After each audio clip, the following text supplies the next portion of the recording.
It is a common trope in comic books that pretty much no one stays dead, and for the most part, this is fairly accurate. But you know where else this is the case? On the screen, in the Marvel Cinematic Universe.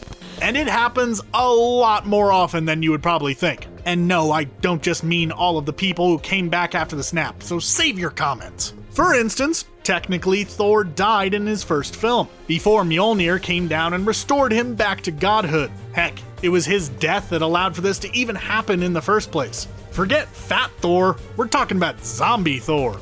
And there are plenty more where that came from Loki to Nick Fury to Groot. Sit back, grab your favorite snack, and let's take a look at MCU characters that refuse to stay dead. Let's dive right into it. Okay, let's start this video off with what we in the industry call a softball. One that you all know was going to be on the list, because of course Phil Coulson was going to pop up in this discussion. Agent Phil Coulson was a fixture of the early days of the Marvel Cinematic Universe, appearing in nearly all of the films in one way or another. That is, until he had a run-in with the trickster god Loki during the first Avengers film. While he thought that it was a good idea to confront the Norse god with a big freaking gun, it proved to be a fatal mistake, as he was stabbed in the back with Loki's staff. Now, as tragic as this moment was, it was kind of undercut with the premiere of the TV show Agents of S.H.I.E.L.D., which revealed that Coulson had been brought back to life and was able to once again serve the super spy organization. He didn't pop up in the movies, however, and while the show certainly referenced the films a bunch, it didn't really go the other way around all that much. So the canonicity of this is sort of questionable, but still, I'm gonna count it for the sake of this list. Don't like it? Leave me a comment down below letting me know. Speaking of Coulson's demise, the other half of that event, Loki, has actually quote-unquote died a few times in the franchise. Seriously, if Loki pops up, at this point we kind of expect him to appear to die. Heck, the fact that he didn't die in Thor Ragnarok is kind of shocking. Anyways, his first death happened at the end of the first Thor film, when he fell off the side of Asgard. However, he somehow lived through falling into the dark, empty void, and popped up in the first Avengers movie. Then he died in the second Thor film, or at least he tricked the universe into thinking that he had died, when actually he took Odin's place on the throne. Then he died for real in Avengers Infinity War, after trying to trick Thanos himself, which didn't work super well, and earned him a snapped neck and a rather bluish complexion. No resurrections this time. And we all thought that that was it for him, until we saw an alternate timeline version of Loki disappear with the Tesseract during Avengers Endgame, seemingly setting up his solo series on Disney+. $10 says the first season ends with Loki dying, only to come back in the second season. My brother's dying! Get help! Help him! Can I actually include a sentient android on this list? I mean, did Vision technically die? Or, even bigger question here, did he ever truly live? Alright, no need to bust out the old philosophy textbooks. I'll put my foot down and just say, yeah, he counts. The dude managed to fall in love, and that's fairly human. Anyways, Vision bit the big one at the end of Avengers Infinity War, as Thanos ripped the Mind Stone out of his face, rendering him just a lifeless, dull-colored husk of his former self. And yet, he is somehow back for the upcoming WandaVision series. Not quite sure how yet, so I can't really comment on that part of it. But hey, the Robo-Man seems to be doing just fine. Okay, look, all of us fans knew that Bucky Barnes was going to come back in the Captain America films. While he may have taken a pretty nasty fall off of a moving train during the first Avenger, one that somehow cost him his arm, he bounced back due to Hydra's intervention. And sure, he wound up spending the next few decades shifting in and out of stasis, only waking up every once in a while to take someone out that the evil organization deemed necessary to continue their vile schemes. But hey, better than being a bucksicle at the bottom of some ravine somewhere. Okay, maybe not, but hey, he died, then came back. So that's a win in my books. And actually pretty close to his comic counterpart, so bonus points. Bucky? Who the hell is Bucky? Everybody loves Wong. Between his dry sense of humor and just general magical badassery, he is awesome. If you don't like him, you can just get out. You know who really didn't like Wong though? The evil sorceress Caecilius, who was actually responsible for Wong's death when he and his goons attacked the Hong Kong Sanctum, jamming something mean and pointy right through him. Yeesh. Luckily though, Doctor Strange showed up on the scene shortly afterwards, and used the Eye of Agamotto, which housed the Time Stone within, to turn back time, restoring Wong to a point somewhere shortly before he was viciously impaled. Wong later went on to become Strange's closest ally, fighting alongside him during the battle with members of the Black Order at the beginning of Infinity War, and even becoming an honorary Avenger during the climactic final fight in Endgame. Good job, Wong.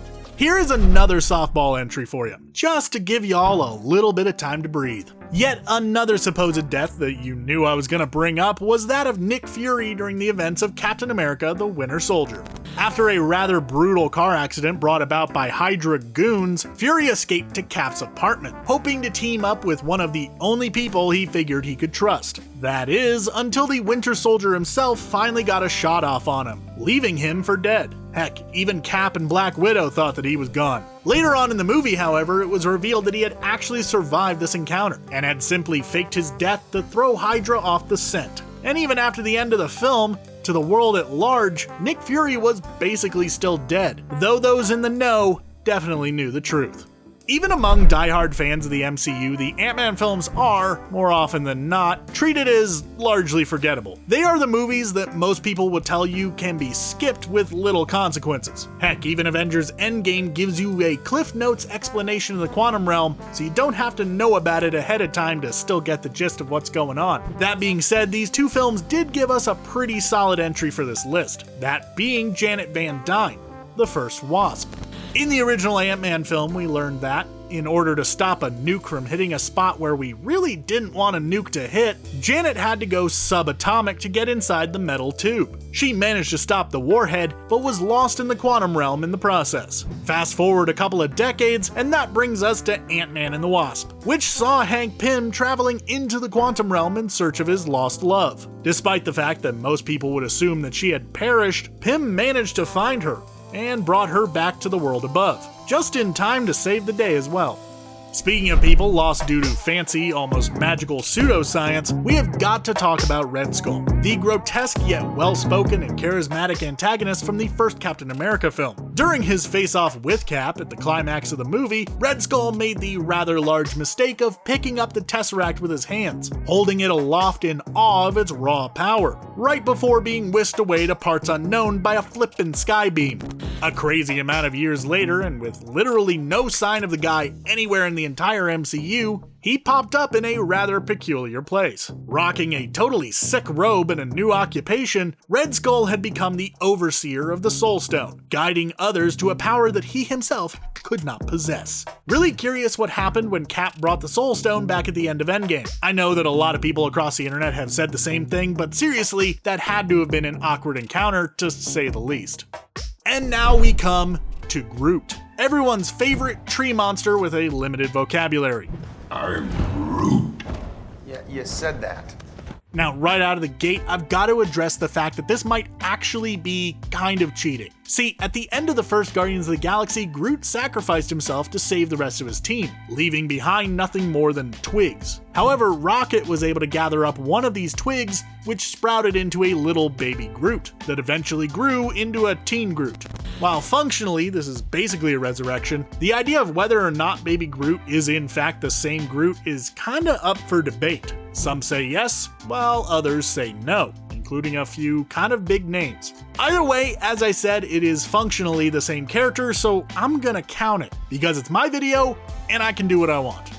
Okay, so right out the gate, I've got to address the real-world situation involving this entry. We sadly lost Chadwick Boseman far too soon, not that long ago, which definitely makes this character's return from apparent death in his solo film just a bit harder to talk about.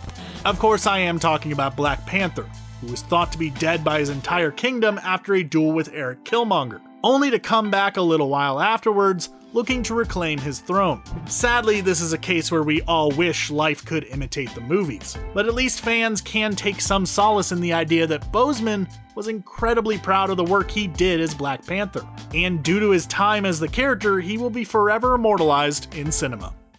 Wakanda forever! Well, what do you think? Which of these MCU characters are you glad made a comeback? And which would you have rather stayed 6 feet under?